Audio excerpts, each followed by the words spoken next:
Welcome back. Another team storming into the playoffs is Bolivar. The Liberators have won 4 of their last 5, hosting Monett in the first round of the Class 4 District 6 playoffs. First and 10's Joshua Pineda standing by live with that story.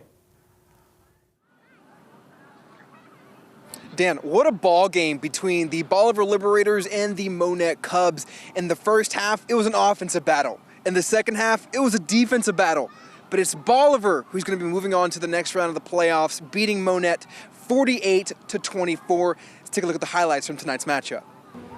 The red-hot Bolivar Liberators welcome a much-improved Monett Cubs team in the first game of the Class 4 playoffs.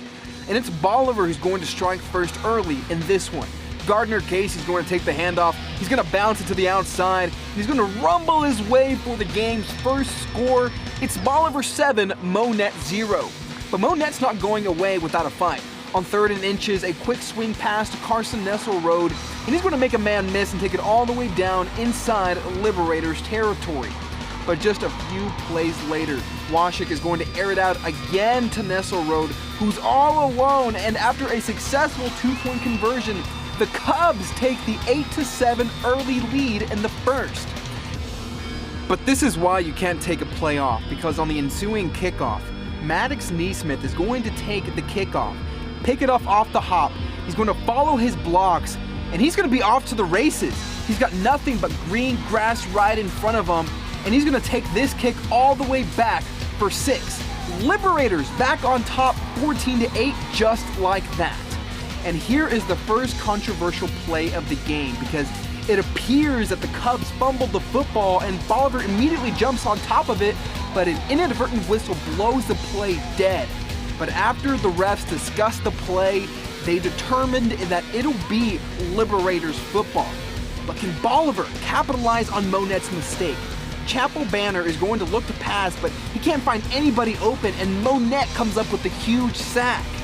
And instead of kicking a short field goal, Bolivar elects to go for it, but they're going to fail to pick up the first down, a huge momentum swing for Monett. But after a few exchange possessions, Bolivar, with a key 4th down, going to hand it off to who? Gardner Casey, who's going to make the safety miss, and just like that, he's gone. Casey with his 2nd touchdown of the game. Later on in the second quarter, Bolivar with the ball. Banner's going to swing it out to junior receiver Cyrus Jackson, and he's got nobody in front of him, taking the pass all the way to the end zone, and Bolivar jumps out to a 28-8 lead over Monett. And the Cubs trying to get something going. Wash is looking to throw. He's going to overthrow his receiver and right into the hands of Evan Nichols, who's going to take it in for a pick 6, making the score 35-8 at this point. But the score at the half is 35-22, Bolivar out in front. Now, there was a lot of drama in this game, especially in the second half. There was a lot of penalties in the second half as well. In the third quarter, in the middle of the third quarter, I counted at least 8 penalties in a row by both teams. A lot of unsportsmanlike penalties, just a lot of mistakes by both sides. But then we get into the fourth quarter, and Bolivar tried to put Monett away, but the Cubs just kept fighting back, and then Monett had a chance to make this a 1-possession game, but they just could not do it against this Liberators defense. Now Bolivar will move on to face Carl Junction in the next round of the playoffs. And they actually played about 2 weeks ago where Carl Junction came to Bolivar and beat Bolivar 27-21. So Bolivar is going to look to get some redemption back and try to beat Carl Junction and move on to the next round of the playoffs. But Bolivar beats Monett tonight 48-24. Reporting in Bolivar, I'm Joshua Pineda, 1st and 10.